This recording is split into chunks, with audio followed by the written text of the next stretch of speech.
Okay, so something that I always forget to make a recording about, that I often explain to clients, that's valuable to know when you're trying to decide what kind of exercise to do, is a lot of people don't realize, especially when they try strength training just a little bit, how much energy it burns. They do cardio exercises and they feel like they're burning a lot of energy. So it's helping them burn fat, it's helping them get in shape, they get out of breath, they sweat.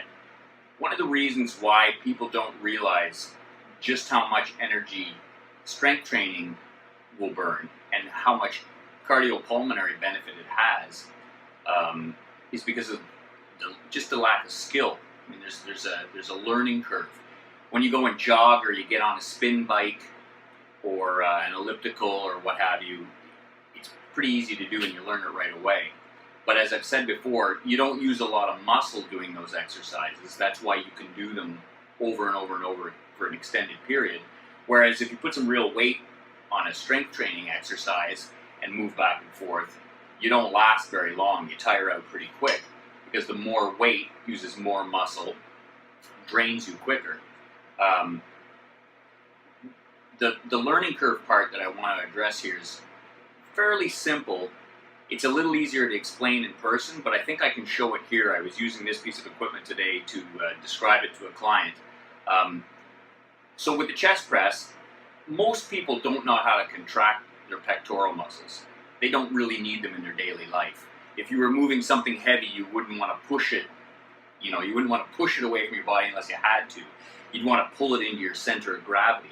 So most people are pretty good at rowing and pulling into them, but have long since forgotten how to use their chest muscles to push away from them. So what happens is, you try push-ups, you try a chest press machine or dumbbells or whatever, you don't get a lot of chest activation, you don't get a lot of stabilization from the back muscles. So the exercise basically is a bit of shoulder and arm. So you're out here using the shoulder and the arm. So when you start on a pushing exercise, if you're out here pushing with your arms and the weight is pushing back against your arm's going away from you, you're using very little muscle. But as you learn to push in together, to bring your elbows together, as you learn to find your pectorals, over time, you start to activate your back to stabilize you.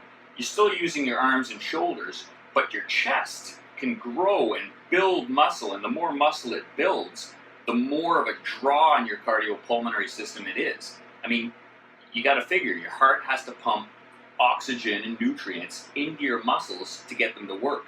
And as your muscles are being drained by moving a heavy weight, you're getting a great draw on your system. It's great for conditioning. It just takes time to learn. So don't sell strength training short by the way it feels right off the bat, where your little muscles and the muscles you're kind of comfortable using get really sore from some strength training, but you don't really get that feeling that you get when you do cardio. Give it some time, build up the skill, and you'll discover that doing a full body strength training workout where you activate all the muscles really is a good draw on your system. You really do feel a good overall workout. And especially as you build skill and build muscle, as your engines get bigger, they take more fuel.